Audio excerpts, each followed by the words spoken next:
Well, if you're new to gardening and don't know where to start, this video is for you because I'm going to give you 4 tips on how to get started. And then there's also going to be 3 extra bonus things that are included in this video. So watch this till the entirety. So let's get this party started. The first thing you need to do if you're interested is just start basic. Get a paper towel, get it wet, dampen it up. Place your seeds into the wet paper towel, and then place your wet paper towel inside of a Ziploc bag. And in a couple of days, your seeds will start to grow. Then you can start to plant those into a flower pot or a cup or whatever to get your plant started.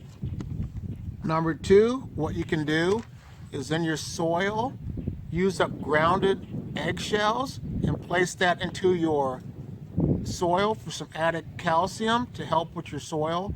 Or what you could do is when you crack your eggs, use half of the shell, place your seeds inside of the shell, cover that with dirt, and they will grow inside of the egg and the dirt. So that's another benefit of using eggs. So don't throw your egg shells away anymore. Use them for your plants, so that will help to get them to grow.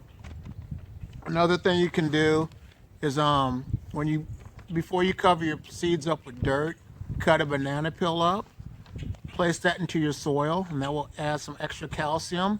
You can use almost any type of fruit, but take the seeds out, because if you place any type of seeds into your soil, it's going to grow. So the best thing to do, like I said, start off cutting banana peels up and place some of that into your soil to help with the growth of your plants. And number 4, the best thing you can do is to invest in some red wigglers, because they make the best castings. We call it worm poop, but it's black gold as well. But what you do once your worms start to eat all the food scraps, so check out some videos that I have that I'll link on the end of this video. But the red wigglers will produce worm castings that you can place onto your seeds in your soil, and it produces the best fertilizer that you can do with your plants. So those are 4 tips that you can do.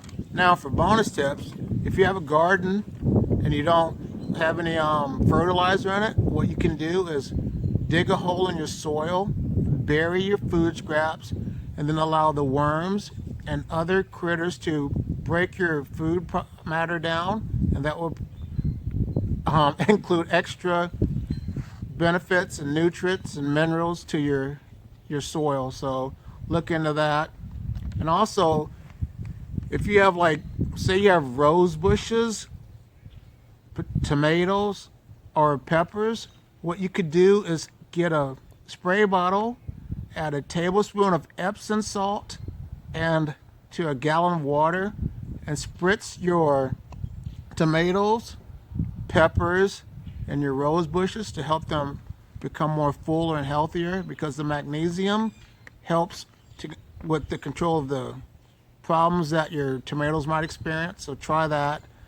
And one more thing, if you have problem with ants in your garden, what you can do is add wet coffee grounds, because that will prevent the ants from roaming around. And how that works is when ants find something, they excrete a odor or a scent that attracts other ants to follow them to find out where the food or whatever is. But the coffee grounds, when you place those into your soil, it breaks up the scent so that they don't know where to go for the decaying matter or anything.